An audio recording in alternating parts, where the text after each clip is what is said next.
فرزند زہرا یہ حالات برے ہیں۔ کاشانۂ بصیرت ایک ایسا مکمل یوٹیوب چینل جس پر محروم بصارت کے لیے بالخصوص اور تمام افراد کے لیے بالعموم سینکڑوں کی تعداد میں اسلامی کتب دستیاب ہیں۔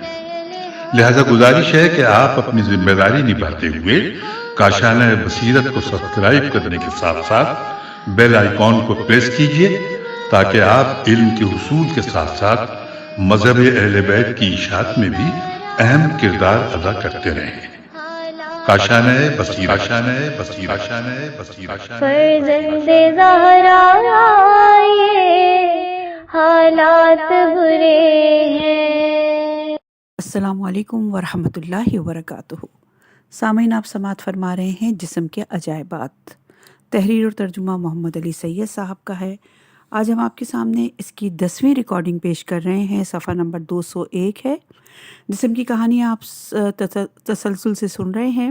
آج ہے کارگو کمپنی یعنی دوران خون۔ دوران خون کی کہانی خود ان کی زبانی۔ ایک عام آدمی اپنے خون کو سرخ رنگ کا ایک سیال مادہ سمجھتا ہے جو اس کی رگوں میں بہہ رہا ہے۔ آپ اندازہ ہی نہیں کر سکتے کہ یہ سیال مادہ کس طرح سارے جسم میں سفر کرتا ہے اور ہر لمحے کس قدر حیران کن معجزے آپ کے جسم کے اندر رونما ہوتے ہیں۔ مثلاً آپ کو کیا معلوم کہ جتنی دیر میں آپ ایک دفعہ پلک جھپکتے ہیں اتنی دیر میں خون کے کم و بیش 12 لاکھ سرخ خلیے اپنی زندگی پوری کر کے مر جاتے ہیں، لیکن اسی لمحے آپ کی ہڈیوں کا گودا یعنی بون میرو اتنے میں نئے سرخ خلیے تیار کر کے آپ کے دوران خون میں شامل کر دیتا ہے۔ 50-60 برس کے عرصے میں ہڈیوں کا یہ گودا آدھے ٹن کے قریب سرخ خلیے تیار کر چکا ہوتا ہے۔ سرخ خلیوں کی عمر 120 دن ہوتی ہے، لیکن اس مختصر سے عرصے میں خون کا ہر خلیہ دل سے جسم اور جسم سے دل کی طرف تقریباً 75,000 مرتبہ سفر کر چکا ہوتا ہے۔ آپ نے ایسی کارگو کمپنیوں کے بارے میں پڑھا ہوگا جو مختلف سائز اور سامان کو ایک جگہ سے دوسری جگہ لے جاتی ہیں۔ دنیا میں ایسی ہزاروں کمپنیاں کام کرتی ہیں جو کھانے پینے اور ضروریات کی اشیاء کو صارفین تک پہنچاتی ہیں۔ آپ کا دوران خون بھی یہی کام کرتا ہے، لیکن ہمارے کارکنوں کی تعداد ہزاروں لاکھوں میں نہیں اربوں میں ہے، جبکہ ہمارے صارفین کی تعداد دنیا کی کل آبادی سے 20,000 گنا زیادہ ہے۔ پلازما اور خون کے سرخ خلیے ایک منٹ میں کم و بیش 72 مرتبہ اپنے صارفین کو ان کی طرح طرح کی ضروریات فراہم کرتے ہیں، اور اس مقصد کے لیے انہیں آپ کے جسم کی 75,000 میل لمبی شریانوں اور وریدوں سے گزرنا پڑتا ہے۔ جسم کی تمام شریانوں اور وریدوں کو اگر ایک لائن میں رکھا جائے تو ان کی لمبائی اتنی ہوگی کہ اسے کرۂ ارض کے گرد 3 مرتبہ لپیٹا جا سکتا ہے۔ شریان میں صاف خون سفر کرتا ہے، ورید گندے خون کو دل تک بھیجتی ہے۔ آپ کے جسم کے ایک ایک حصے تک میں کس طرح پہنچتا ہوں اور کس طرح دل کے اندر واپس آتا ہوں، یہ بڑی دلچسپ کہانی ہے۔ آپ کا دل مجھے پمپ کرتا ہے اور میں پانی کی موج کی طرح دل سے باہر نکلتا ہوں۔ یہ لہر پہلے خون کی بڑی نالیوں میں سے داخل ہوتی ہے، بڑی نالیاں لہر کی طاقت کو توڑتی ہیں، پھر یہ لہر ان سے چھوٹی نالیوں کو سیراب کرتی ہے، پھر ان سے بھی زیادہ چھوٹی نالیوں سے گزرتی ہے، حتیٰ کہ آخری مرحلے میں خون کی یہ نالیاں اتنی باریک ہو جاتی ہیں کہ انسانی آنکھ کو نظر آنا بند ہو جاتی ہیں۔ خون کی یہ دکھائی نہ دینے والی نالیاں کیپلرز کہلاتی ہیں۔ صرف ان باریک نالیوں کو نکال کر ایک لائن میں رکھا جائے تو ان کی لمبائی کم و بیش 60 میل ہوگی۔ خون کی تمام نالیاں ربر کے لچکدار نرم پائپ کی طرح ہوتی ہیں۔ جب خون ان میں سے گزرتا ہے تو یہ چوڑی ہو جاتی ہیں اور خون کے گزرنے کے بعد دوبارہ اصلی حالت میں آ جاتی ہیں۔ ہر مرحلے پر خون کی لہر یا موج کی طاقت کم سے کم ہوتی رہتی ہے، اور جب آپ کا خون آخری مرحلے یعنی کیپلرز تک پہنچ کر وریدوں کے ذریعے دل کی طرف واپسی کا سفر شروع کرتا ہے تو اس کا دباؤ 0 درجے پر آ جاتا ہے۔ جسم کی طرف صاف اور زندگی کی ضروریات سے مالا مال خون شریانوں یعنی آرٹریز کے ذریعے سفر کرتا ہے اور یہ خون جسم کے تمام اعضاء، بافتوں، عضلات اور ایک ایک خلیے تک اس کی ضروریات زندگی ہی نہیں پہنچاتا، میرے 25 ارب کارکن یعنی خون کے سرخ خلیے ایک بے حد اہم کام بھی انجام دیتے ہیں۔ وہ جسم کے طول و عرض سے سب سے خطرناک فضلے یعنی ڈائی آکسائڈ کو بھی ہاتھ سمیٹتے ہیں اور اسے جمع کر کے شریانوں سے نکل کر وریدوں یعنی وینس میں داخل ہو جاتے ہیں۔ یہاں سے ان کا واپسی کا سفر شروع ہو جاتا ہے۔ وریدوں کے اندر مناسب فاصلوں پر والو لگے ہوئے ہوتے ہیں۔ ان کی وجہ سے گندا خون دوبارہ اعضاء تک واپس نہیں جا سکتا۔ واپسی کے سفر میں خون کا دباؤ نہ ہونے کے برابر ہوتا ہے، اسی لیے دل تک پہنچنے میں دوسرے نظام کے عضلات اور پٹھے بھی ہماری مدد کرتے ہیں۔ آپ لائن میں پائپ سے پانی دیتے وقت پائپ کو پکڑ کر دبائیں تو پانی کے بہاؤ میں پریشر آ جاتا ہے، پانی زیادہ تیزی سے باہر نکلنے لگتا ہے۔ اسی طرح کا معاملہ واپسی کے سفر میں خون کے ساتھ بھی ہوتا ہے۔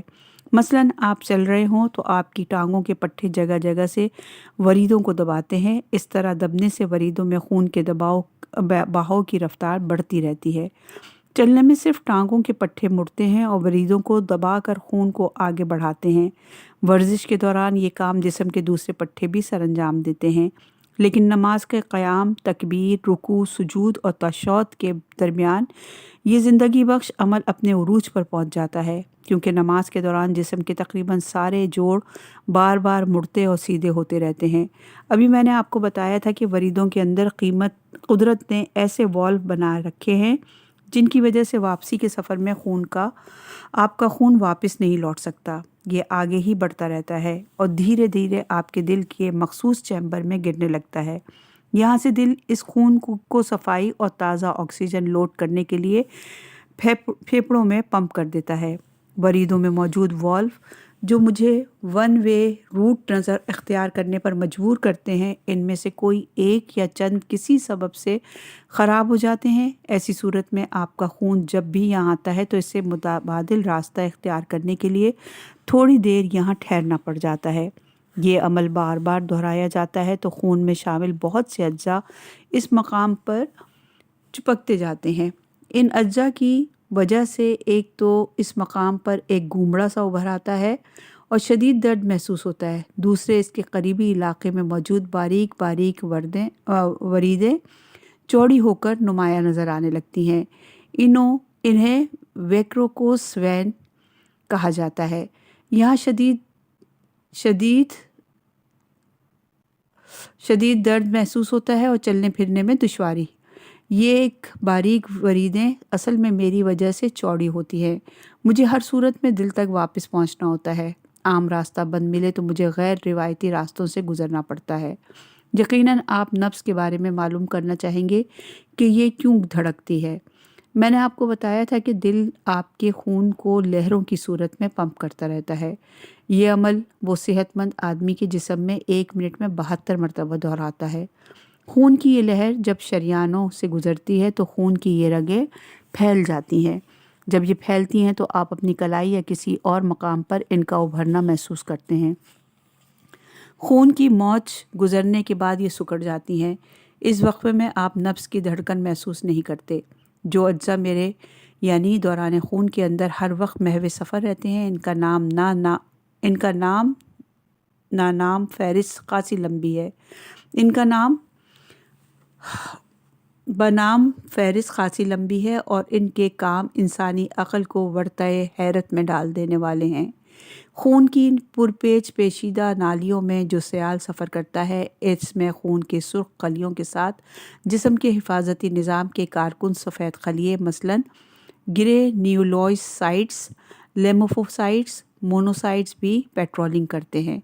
اس مملکت خداداد کی طویل سرحدوں کی حفاظت کرنے والے یہ رینجرز دشمن کی شناخت اور اسے فوری طور پر موت کے گھاٹ اتارنے کے ساتھ ساتھ جسم کے عظیم الشان دفاعی نظام سے رابطہ کرنے، مزید امداد طلب کرنے اور خون کی شدت کے مطابق ایک اعلیٰ تربیت یافتہ فوج کی طرح کام کرنے کی صلاحیتوں سے مالا مال ہوتے ہیں۔ ان کی خدمات آپ تھائمس کے باب میں سن چکے ہیں۔ ان کے علاوہ میرے ساتھ پلیٹلیٹس ہوتے ہیں یہ چپٹے خلیے جسم کے اندرونی ٹوٹ پھوٹ کے صورت میں مرمت کے کام آتے ہیں۔ عام طور پر یہ کم مقدار میں سفر کرتے ہیں، لیکن ایمرجنسی کی صورت میں ان کی تعداد حسب ضرورت پڑ جاتی ہے۔ ان کے ساتھ ساتھ توانائی پیدا کرنے کا ایندھن، شوگر، کولیسٹرول، نمکیات، انزائمز یعنی خامرے اور چکنائی بھی جسم کی ضروریات کے مطابق میرے یعنی دوران خون کے ساتھ محو سفر رہتے ہیں۔ صرف یہی نہیں، بہت سے کیمیائی مرکبات کے مختلف اجزاء بھی الگ الگ میرے اندر موجود ہوتے ہیں، اور دماغ کی جانب سے حکم ملنے کی صورت میں یہ اجزاء مل کر پلک جھپکنے کسی مدت میں مختلف مرکبات تیار کر کے خون میں شامل کر دیتے ہیں۔ مثلاً زخم لگ جانے کی صورت میں یہ اجزاء مل کر ایک مرکب تیار کرتے ہیں۔ اس مرکب کے خون میں شامل ہوتے ہی خون میں جمنے کی صلاحیت پیدا ہو جاتی ہے۔ اس طرح خون ضائع ہونے سے محفوظ رہتا ہے۔ زخم پر آنے والا کھڑن اس کی ایک مثال ہے۔ اس مادے کی ضرورت ختم ہوتے ہی اس کے مختلف اجزاء دوبارہ الگ الگ ہو جاتے ہیں اور معمول کے مطابق میرے اندر سفر کرنا شروع کر دیتے ہیں۔ میرے اندر اللہ کے حیران کن معجزے دن رات رونما ہوتے رہتے ہیں۔ میں سمجھ نہیں پاتا کہ کون ان اجزاء کو جمع کرتا ہے، پھر کون انہیں الگ الگ کر دیتا ہے۔ یہ اجزاء کس کے حکم پر مختلف کیمیائی مرکبات تیار کرتے ہیں اور کس کے اشارے پر الگ الگ ہو کر کھو جاتے ہیں۔ ان کی مقدار کون طے کرتا ہے، ان کے معیار کو کون کنٹرول کرتا ہے۔ مجھے اتنا تو معلوم ہے کہ عقل کو ششدر کرنے والے یہ معجزے دماغ سے آنے والے سگنل کی وجہ سے رونما ہوتے ہیں، لیکن خود دماغ یہ احکامات کہاں سے حاصل کرتا ہے، یہ بات ابھی سائنسدانوں کی سمجھ میں نہیں آئی۔ اگر دماغ ہی ان معجزوں کو رونما کرتا ہے تو پھر بہت سے لوگوں کے خون میں یہ مادے کیوں تیار نہیں ہوتے؟ خون کی بعض بیماریوں کے مریضوں کا خون بہنا شروع ہو جائے تو کیوں نہیں جمتا؟ ان کا دماغ ان کی زندگی بچانے میں کیوں ناکام سا ہو جاتا ہے؟ یہ سارے زندگی بخش حیات آفرین اجزاء جس سیال مادے میں تیرتے ہیں اسے پلازما کہا جاتا ہے۔ اس سیال مادے کے بہاؤ، دباؤ، معیار اور مقدار کو اعتدال پر رکھنا بڑی اہم ذمہ داری ہے۔ یہ سیال زیادہ گاڑھا ہو جائے تو بھی زندگی کو خطرات لاحق ہو سکتے ہیں، اور اگر زیادہ پتلا ہو جائے تو بھی بڑی مشکلات پیدا ہو سکتی ہیں۔ اسی لیے آپ جتنا پانی پیتے ہیں، میرا نظام احتیاطاً اس سارے پانی کو اپنے اندر جذب کر لیتا ہے۔ اب اگر یہ پانی میری ضروریات سے زیادہ ہو تو پیشاب، پسینے اور سانس کی صورت میں جسم سے خارج کر دیا جاتا ہے۔ اس کے برعکس خون میں پانی معمول سے کم ہو جائے تو سارے جسم میں ایمرجنسی نافذ کر دی جاتی ہے۔ میں جسم میں موجود پانی کے ایک ایک قطرے کو احتیاط کے ساتھ استعمال کرنا شروع کر دیتا ہوں۔ اس کے ساتھ ہی جسم کے دوسرے نظام بھی متحرک ہو جاتے ہیں اور آپ کو شدید پیاس لگنے لگتی ہے۔ آپ ضرورت کے مطابق پانی پی لیتے ہیں تو آپ کی پیاس بجھ جاتی ہے۔ جسم میں موجود اللہ کی پیدا کی ہوئی کھرب ہا کھرب مخلوق خلیوں کو ان کی غذائی ضروریات ان کے دروازے تک پہنچانا میری ذمہ داری ہے۔ اس مقصد کے لیے میں آپ کے دل کے بائیں جانب حصے سے سفر کا آغاز کرتا ہوں۔ آپ کا دل اس صاف شدہ زندگی بخش خون کو پمپ کرتا ہے اور یہ خون دل کے بائیں نچلے حصے سے خون کی موٹی شریان میں داخل ہو کر جسم کی طرف سفر شروع کر دیتا ہے۔ اس موٹی شریان سے خون کی پتلی شریانیں جسم کے مختلف حصوں تک جاتی ہیں۔ پھر ان شریانوں سے مزید پتلی خون کی نالیاں نکلتی ہیں اور آپ کی کھوپڑی سے لے کر پاؤں کے ناخن تک پھیلی چلی جاتی ہیں۔ میری خون کی یہ نالیاں، جیسا کہ میں نے پہلے آپ کو بتایا تھا کہ پتلی ہوتے ہوتے آخر کار اتنی باریک ہو جاتی ہیں کہ نظر آنا بند ہو جاتی ہیں۔ خون کے سرخ خلیوں کو آخری مرحلے میں ان باریک ترین نالیوں سے گزرنا پڑتا ہے۔ ان نالیوں سے گزرنے کے لیے انہیں ایک لائن بنانا پڑتی ہے تاکہ وہ ایک ایک کر کے ان میں داخل ہو سکے۔ اس کے باوجود ہر خلیے ان میں سے پھنس کر گزرتا ہے۔ خون کے سرخ خلیے اس طرح پھنس کر کیوں گزرتے ہیں، اس کی وجہ آپ سنیں گے تو حیران رہ جائیں گے۔ خون کے سرخ خلیے اس طرح پھنس کر خون کی باریک نالیوں سے گزرتے ہیں تو ان کے اوپری حصے میں موجود آکسیجن اور غذائی اجزاء خون کی نالیوں کے اندرونی سطح پر جذب ہو جاتے ہیں، اور اسی وقت پہلے سے استعمال شدہ آکسیجن کا فضلہ یعنی کاربن ڈائی آکسائڈ خون کے سرخ خلیے کے نچلے حصے میں جذب ہو جاتا ہے۔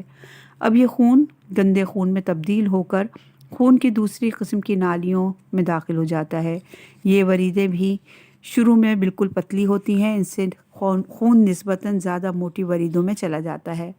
میں آپ کو ایک دلچسپ بات تو بتانا بھول ہی گیا۔ تازہ خون جسم میں گزرتے وقت آنتوں سے بھی گزرتا ہے۔ یہاں آنتوں کو ان کی غذائی ضروریات فراہم کرنے کے ساتھ ساتھ دوران خون آنتوں میں موجود غذائی اجزاء کو اپنے اندر جذب کر لیتا ہے۔ گندا خون سارے جسم سے جمع ہو کر خون کی ایک مخصوص نالی کے ذریعے آنتوں سے براہ راست جگر میں داخل ہوتا ہے۔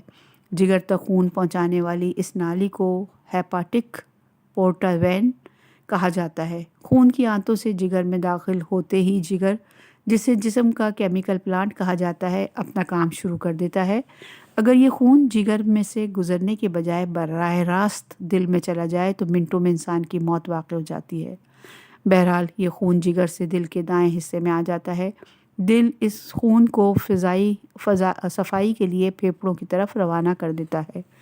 پھیپھڑے خون کی خلیوں میں موجود کاربن ڈائی آکسائڈ کو سانس کے ذریعے خارج کر دیتے ہیں اور ان خلیوں میں تازہ آکسیجن بھر دیتے ہیں۔ اس کے بعد یہ صاف شدہ خون دل کے بائیں اوپری حصے میں آ جاتا ہے۔ وہاں سے یہ دل کے نچلے حصے میں آتا ہے۔ دل سکڑتا ہے اور خون کے لاکھوں کروڑوں خلیے دوبارہ جسم کی طرف اپنا سفر شروع کر دیتے ہیں۔ حیران کن بات یہ ہے کہ یہ انتہائی پیچیدہ عمل دن میں 10-15 مرتبہ نہیں بلکہ ہر منٹ میں 72 مرتبہ اسی طرح انجام پاتا ہے۔ عام طور پر کہا جاتا ہے کہ انسان منہ سے کھاتا پیتا ہے، آنتوں میں غذا کو جذب کرتا ہے اور پھیپھڑوں سے سانس لیتا ہے، لیکن اصل میں یہ سارے کام جسم کی باریک ترین شریانوں یعنی کیپلرز میں سر انجام پاتے ہیں۔ ان باریک شریانوں کو دیکھ کر انسان کی صحت یا بیماری کا اندازہ لگایا جا سکتا ہے۔ اسی لیے جب آپ ڈاکٹر کے پاس جاتے ہیں تو وہ آپ کی آنکھوں کا معائنہ ضرور کرتے ہیں۔ یہ باریک شریانیں آنکھوں میں صاف دکھائی دیتی ہیں۔ مجھے یقین ہے کہ اب آپ سمجھ گئے ہوں گے کہ اللہ تعالیٰ آپ کے جسم میں موجود ان کھربا کھرب مخلوق یعنی خلیوں کو ہر لمحے کس طرح ان کا رزق ان کے دروازے تک پہنچاتا رہتا ہے۔ آپ بھی رزق کے لیے پریشان نہ رہا کریں۔ آپ کو تو بس ذرا کوشش اور ہماری طرح اپنی وہ ذمہ داریاں پوری کریں جو آپ کے بنانے والے نے آپ کے سپرد کی ہیں۔ آپ کی قسمت کا رزق آپ تک پہنچ کر رہے گا۔ یہ تو میرے غذائی سفر کی کہانی تھی، لیکن میرا کام صرف غذائی اجزاء کی فراہمی ہی نہیں، میں جسم کے دفاعی نظام میں بھی مرکزی کردار ادا کرتا ہوں۔ جنگ کی صورت میں سپاہیوں اور فوجی ساز و سامان کو میدان جنگ تک پہنچانا بھی میری ہی ذمہ داری ہے۔ بیرونی دنیا سے ہر لمحے کھربوں مہلک جراثیم سانس، غذا اور دوسرے راستوں سے جسم پر حملہ آور ہوتے رہتے ہیں۔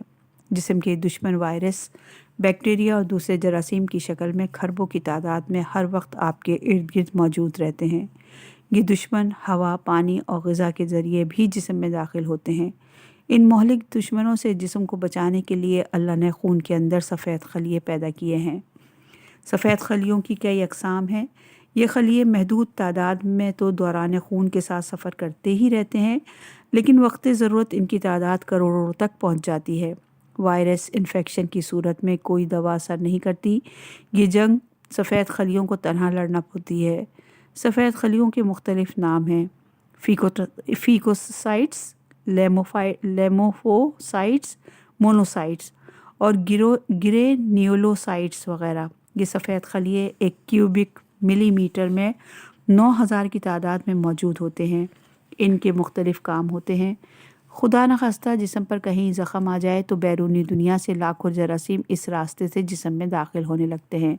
ایسے میں جلد کے اندر موجود مواصلاتی نظام فوراً ہی اس کی اطلاع دماغ کو فراہم کرتا ہے۔ دماغ خطرے کا اندازہ لگا کر جسم کے مختلف غدود کو ایک برق رفتار کیمیائی پیغام یعنی ہارمون کو جاری کرتا ہے۔ دماغ کے احکامات پر جسم کے اندر حیران کن اقدامات شروع ہو جاتے ہیں۔ سب سے پہلے یعنی آپ کا دوران خون پلیٹلیٹس کو متاثرہ مقام تک پہنچاتا ہے۔ پلیٹلیٹس فوری طور پر زخم کے ارد گرد جمنا شروع ہو جاتی ہیں۔ ان کی مدد سے زخم سے خون بہنا بند ہو جاتا ہے۔ اس کے فوراً بعد ریشے دار مادے فائبرون کو حادثے کی جگہ پر پہنچنا شروع کر دیتے ہیں۔ یہ زخم کو زیادہ مضبوطی سے بند کرنے کی صلاحیت رکھتا ہے۔ یہ مادہ تیار حالت میں خون میں موجود نہیں ہوتا۔ اگر یہ ہر وقت خون میں موجود رہے تو اچانک ہی موت واقع ہو سکتی ہے۔ اس مادے کے مختلف اجزاء خون میں الگ الگ وقت تیرتے رہتے ہیں اور دماغ کا حکم ملتے ہی خون میں موجود انزائمر یعنی خامرے ایک پیچیدہ کیمیائی عمل کے ذریعے ان اجزاء کو یکساں کر کے فائبرون نامی اس ریشے دار مادے کو سیکنڈوں میں تیار کر دیتے ہیں، میں اتنی سی ہی تیزی سے اسے متاثرہ مقام تک پہنچانا شروع کر دیتا ہوں۔ زخم مضبوطی سے بند ہو جاتا ہے اور ایمرجنسی کی حالت ختم ہو جاتی ہے۔ اس ایمرجنسی سے نمٹنے کے بعد میں بعض دوسرے ضروری اجزاء کو زخم تک کے مقام تک پہنچاتا ہوں۔ یہ اجزاء زخم کی جگہ کی اس طرح مرمت کرتے ہیں کہ چند ہفتوں بعد زخم کا نشان ہی باقی نہیں رہتا۔ ہم یہ سارے کام گھنٹوں میں نہیں سیکنڈوں میں مکمل کر لیتے ہیں، لیکن اس مختصر سی مدت میں بھی لاکھوں جراثیم زخم کے راستے جسم کے اندر داخل ہو چکے ہوتے ہیں۔ جراثیم کے علاوہ کانٹوں، پھانس، سوئی یا پن کے ذریعے بھی جراثیم اور زہریلے مادے اندر داخل ہو جاتے ہیں۔ ان سب سے نمٹنے کے لیے ہمارے پیدا کرنے والے نے ہمیں کم و بیش 10 لاکھ قسم کے ہتھیار عطا کیے ہیں، یعنی ہم آپ کے تقریباً 10 لاکھ سے کہیں زیادہ دشمنوں سے لڑنے اور انہیں فنا کر دینے والی صلاحیتوں سے پوری طرح لیس ہیں۔ ان ہتھیاروں کو اینٹی باڈیز کہا جاتا ہے اور ان میں سے ہر اینٹی باڈی ایک الگ طرح کے دشمن سے لڑنے کی مخصوص صلاحیت رکھتی ہے۔ ان کی مثال ایک ایسی ہے جیسے پولیس کے 10 لاکھ سپاہی ہوں اور ہر سپاہی ایک خاص قسم کے مجرم سے نمٹنے کے لیے مخصوص مہارت اور صلاحیت سے لیس ہو۔ ان سپاہیوں یعنی اینٹی باڈیز کی یادداشت بھی قدرت کا ایک حیران کن معجزہ ہے۔ یہ بیماری انسان کو بچپن میں ہوتی ہے، انسان اسے یاد نہیں رکھتا، لیکن جب اینٹی باڈیز نے اس زمانے میں اس بیماری کے جراثیم سے جنگ کی تھی، وہ ان جراثیم کو ساری زندگی نہیں بھولتی۔ 40 سال 50 سال کے بعد بھی جیسے ہی وہ جراثیم جسم میں دوبارہ داخل ہوتے ہیں تو وہ مخصوص اینٹی باڈی انہیں منٹوں میں فنا کر دیتی ہے۔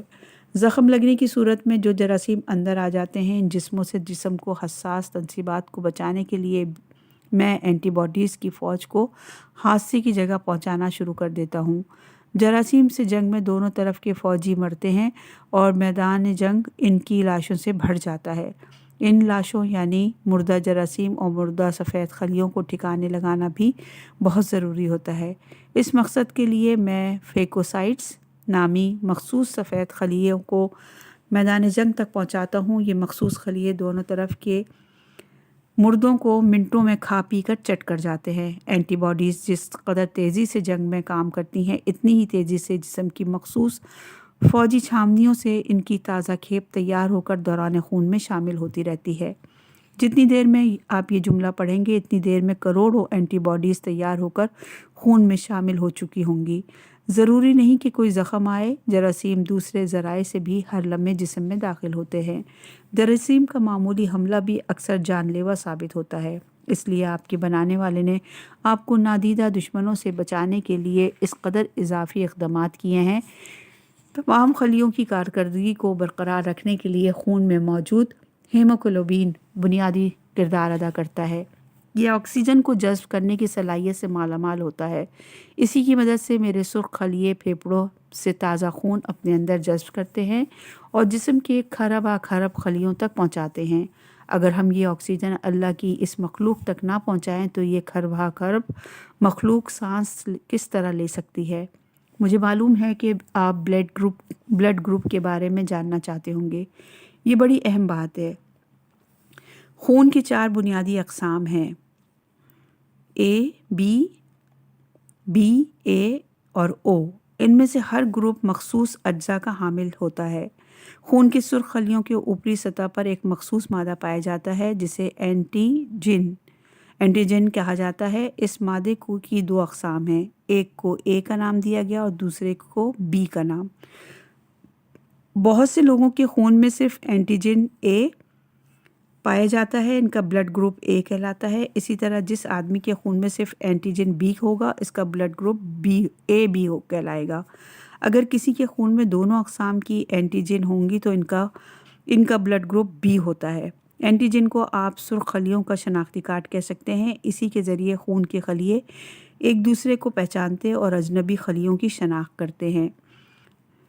اجنبیوں کے ساتھ میرا زندہ رہنا مشکل ہوتا ہے، اسی لیے اگر کسی شخص کو کسی دوسرے گروپ کا خون دے دیا جائے تو اس کی موت واقع ہو جاتی ہے۔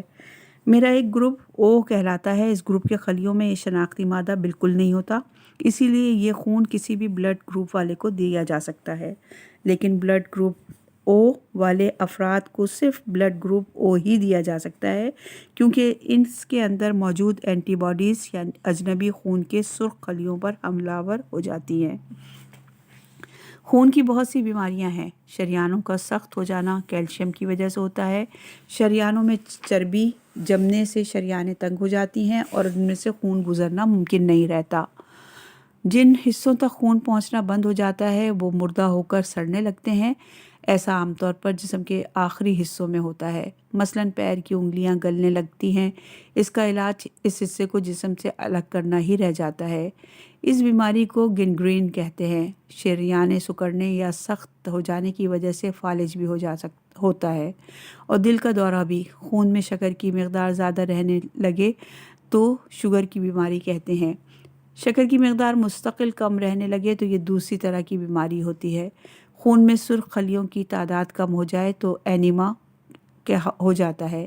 اکثر میرے سفید خلیوں کی تعداد ڈرامائی طور پر خطرناک حد تک کم ہو جاتی ہے. اگر ان خلیوں کی تعداد نارمل ہونے سے پہلے اینٹی بائیوٹک ادویات انفیکشن پر قابو پانے میں ناکام رہیں تو زندگی اور موت کے درمیان چند دن کا فاصلہ رہ جاتا ہے.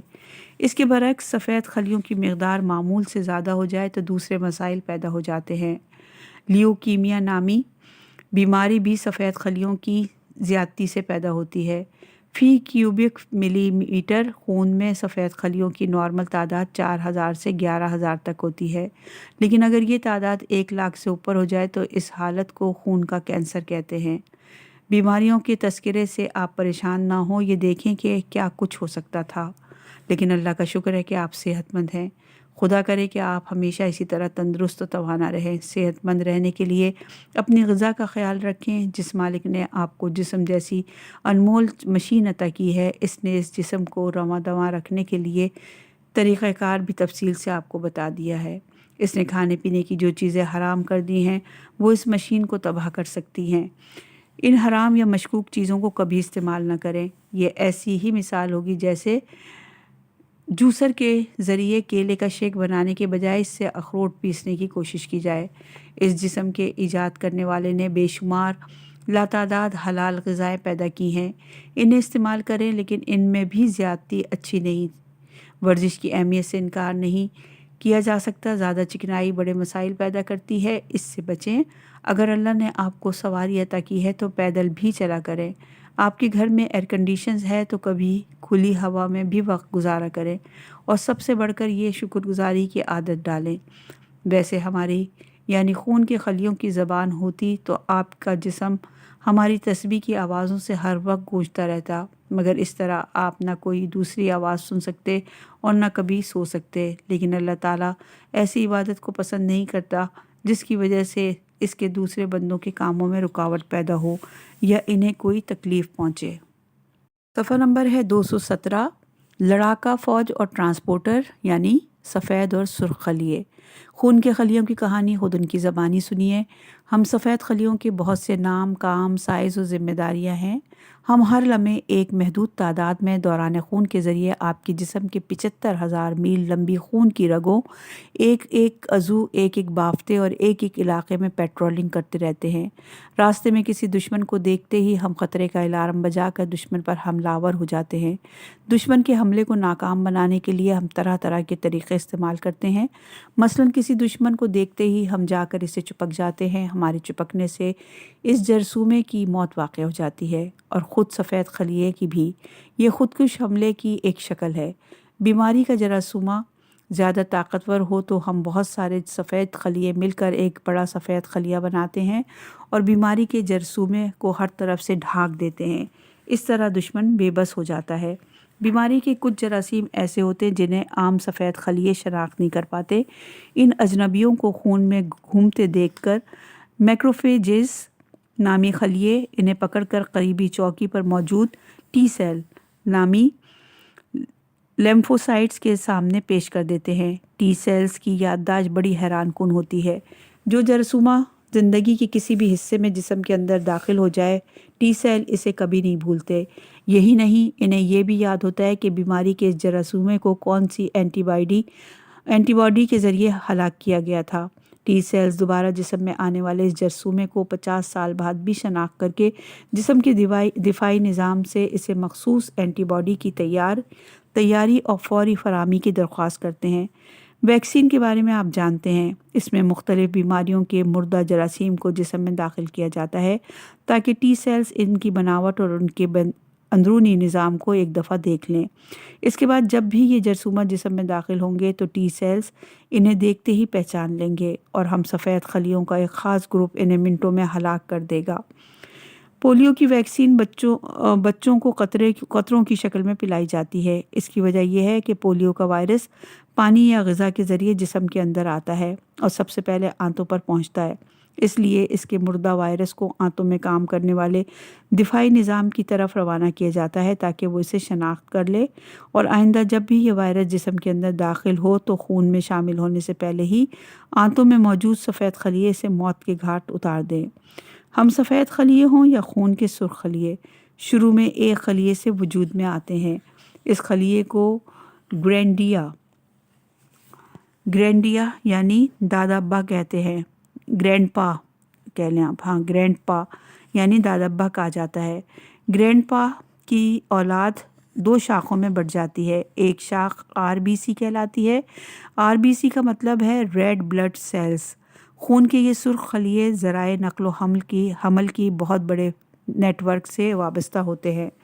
100 ٹریلین آبادی والے اس ملک کے چپے چپے اور ایک شہری تک اس کی مطلوبہ ضروریات زندگی یعنی تازہ آکسیجن پہنچانا ہر بافتے، ہر عضو، خون کی ہر نالی اور 100 ٹریلین خلیوں کے استعمال کے نتیجے میں پیدا ہونے والے مہلک زہرآلود فضلے کو سمیٹ کر اسے جسم کے ڈرینیج سسٹم، گردوں، پھیپھڑوں، آنتوں اور پسینہ پیدا کرنے والے غدود کے حوالے کرنا خون کے سرخ خلیوں اور خون کے سیال مادے پلازما ہی کی ذمہ داری ہے۔ گرینڈ پا یعنی دادا خلیے کے خاندان کی دوسری شاخ WBC یعنی وائٹ بلڈ سیلز کہلاتی ہے۔ اس نسل کے افراد خلیے دفاع وطن، دفاع جسم کی فطری صلاحیتوں کے ساتھ پیدا ہوتے ہیں اور تا زندگی جنگ ہو یا امن یہ مسلح افواج ہی کے مختلف یونٹوں سے وابستہ رہتے ہیں۔ WBC خاندان آگے 4 شاخوں میں بٹ کر الگ الگ 4 فوجی یونٹس بناتا ہے جن کے الگ الگ نام اور کام ہیں۔ مونوسائٹس خلیوں کو آپ فوج کی اسپیشل سروس گروپ کے کمانڈوز سے تشبیہ دے سکتے ہیں۔ یہ خلیے بیک وقت کئی شعبوں کے ماہر، سخت جان، اعلیٰ صلاحیتوں کے حامل اور بلا کے سرفروش ہوتے ہیں۔ دفاعی جسم کے سخت مرحلوں، بڑے دشمنوں سے نمٹنے اور پیچیدہ صورتحال میں جنگ لڑنے کے ماہر ہوتے ہیں۔ مونوسائٹس نامی انہی خلیوں کے اس یونٹ میں دوسرے خلیے بھی خدمات سر انجام دیتے ہیں۔ انہیں مائکرو فیجز کہا جاتا ہے۔ گرے نیولوسائٹس نامی خلیے کا یونٹ 3 طرح کے سفید خلیوں پر مشتمل ہوتا ہے۔ اس یونٹ کے نیٹروفل نامی خلیے جسم کے اندر پولیس والوں کا سا کردار ادا کرتے ہیں۔ یہ ہر وقت دوران خون کے ساتھ گشت کرتے رہتے ہیں۔ یہ خلیے فرد شناس ہی نہیں بلکہ دشمن شناخت بھی ہوتے ہیں، آپ سو رہے ہوں یا جاگ رہے ہوں۔ یہ خلیے تھانوں میں نہیں بیٹھتے، مسلسل گشت کرتے رہتے ہیں اور کسی بھی اجنبی کو دیکھتے ہی بلا خوف ایکشن لے لیتے ہیں۔ یہ خلیے کارکردگی اور فرد شناسی میں ہماری عام پولیس سے قطعی مختلف ہوتے ہیں، لیکن اگر ایڈز کا جرثومہ HIV جسم کے اندر داخل ہو جائے تو یہ عام پولیس والوں کی طرح ہو جاتے ہیں۔ مجرم اور دہشت گرد ان کی آنکھوں کے سامنے کارروائی کرتے ہیں لیکن یہ اپنی آنکھیں بند کر لیتے ہیں۔ گرے نیلوسائٹس نامی خلیوں کا دوسرا یونٹ ایزنوفل کہلاتا ہے۔ یہ خلیے الرجی پیدا کرنے والے بیرونی اجسام سے نرد آزما رہتے ہیں۔ ان کا تیسرا گروپ جسے ایزوفل کا نام دیا گیا ہے، یہ کیا کرتا ہے اس کے بارے میں ابھی واضح معلومات حاصل نہیں ہو سکی۔ پلیٹلیٹس نامی سفید خلیے کے اس یونٹ کو آپ فوج کے انجینئرنگ کورس سے تشبیہ دیں تو غلط نہ ہوگا۔ جسم میں زخم لگنے کی صورت میں پلیٹلیٹس نامی یہ خلیے ہی سب سے پہلے جائے حادثے پر پہنچتے ہیں اور زخم کو بند کرنے کے لیے اس جگہ پر چپکتے چلے جاتے ہیں۔ آپ یہ سن کر حیران رہ جائیں گے کہ آپ کے جسم کے اندرونی اعضاء میں کہیں نہ کہیں ہر وقت ٹوٹ پوٹ ہوتی رہتی ہے، ہر وقت کہیں نہ کہیں خون بہتا رہتا ہے، اور پلیٹلیٹس نامی خلیے ہر وقت اس ٹوٹ پوٹ کی مرمت کرتے رہتے ہیں تاکہ خون کے ضیاع کو روکا جائے۔ WBC خاندان سے تعلق رکھنے والے لیمفوسائٹس نامی خلیے کے بارے میں آپ تھائمس کے باب میں پڑھ چکے ہیں۔ یہ خلیے 2 الگ الگ اقسام کی یونٹ بناتے ہیں۔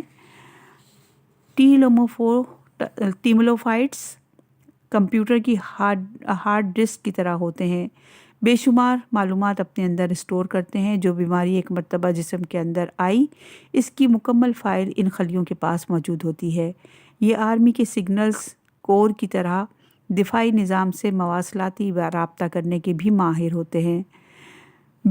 ان کا دوسرا یونٹ لیمفوسائٹس کہلاتا ہے۔ اسے آپ آرڈیننس کور اور آرٹلری یعنی توپ خانے کا مجموعہ سمجھ سکتے ہیں۔ یہ خلیے پلازما سیل بناتے ہیں جو دشمن سے کیمیائی جنگ لڑنے کے لیے 10 لاکھ سے زیادہ اقسام کے کیمیائی ہتھیار یعنی اینٹی باڈیز پیدا کرنے اور انہیں میدان جنگ تک پہنچانے کے ماہر ہوتے ہیں۔